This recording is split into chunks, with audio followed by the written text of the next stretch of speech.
Hello दोस्तों, आपका अपना ऑफिशियल चैनल शुभम संस्कृतम पर स्वागत एवं हार्दिक अभिनंदन है। मैं गुड्डू सर एक नई वीडियो के साथ फिर से उपस्थित हूं और आज हम लोग जानेंगे 10वीं वर्ग के जो संस्कृत साहित्य पीयूषम भाग 2 है उसके छठे चैप्टर के बारे में हम बिल्कुल शॉर्ट में थोड़ा सा मस्त इंपॉर्टेंट बातों को जानेंगे, जिसका नाम है भारतीय संस्कारा।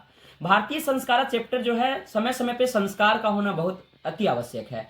हमारे शास्त्रकारों ने, हमारे विद्वानों ने संस्कार को 16 भागों में बांटा है। टोटल 16 प्रकार के संस्कार है, लेकिन संस्कार टोटल पूछेगा तो 16 और प्रायः पूछेगा तो 5 प्रकार के हैं। कौन कौन से है इसके बारे में आज हम लोग डिटेल में बात करते हैं।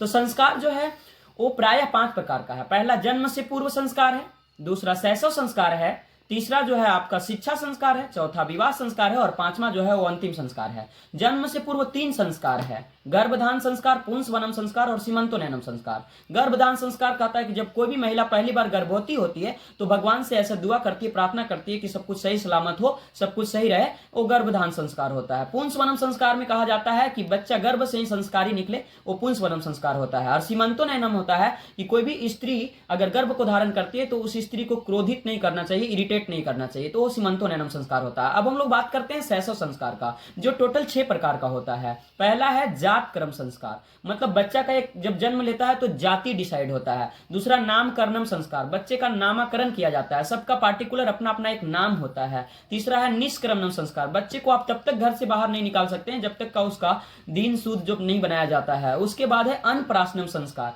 बच्चा जब 6 महीना का हो जाए तो पहली बार उसके मुख में उसकी मतलब कुछ मीठा चीज, कुछ अनाज खिलाया जाता है, वो अन्नप्राशनम, अन्न को परोसा जाता है, इसलिए अन्नप्राशनम संस्कार होता है। और पांचवा जो है वो चूड़ाक्रम संस्कार होता है, बच्चे का बाल का मुंडन करवाया जाता है, वो चूड़ाक्रम संस्कार हुआ। और 6 नंबर जो है उसमें हम लोग जानेंगे कि कर्णवेद संस्कार होता है, जिसमें कान छेद कर उसमें कुंडल पहनाया जाता है। प्राचीन काल में ब्रह्मचारी को, शिष्य को कुंडल पहनाया जाता था गुरुकुल में प्रवेश से पहले। यह संस्कार अब लड़कियों में ज्यादा देखने को मिलता है। अब हम लोग बात करते हैं शिक्षा संस्कार, जिसको शैक्षणिक संस्कार के नाम से जाना जाता है। शिक्षा संस्कार के अंतर्गत 5 संस्कारों को शामिल किया गया है। अक्ष आरंभ, जब बच्चा अक्षर पढ़ना लिखना शुरू करे तो उसको अक्ष आरंभ संस्कार कहते हैं। उपनयनम, जब बच्चा गुरुकुल जाना शुरू करे तो उसको उपनयनम संस्कार कहते हैं। तीसरा है वेद आरंभ, जब बच्चा वेद पाठ पढ़ना प्रारंभ कर दे तो उसको वेद आरंभ संस्कार कहते हैं। उसके बाद किसान संस्कार, जब शिक्षा दीक्षा पूर्ण होने के बाद गुरु को अपने घर शिष्य बुलाकर उसको दान देते हैं तो उसको गाय दान देते हैं, इसलिए किसान संस्कार को गोदान संस्कार भी कहा जाता है।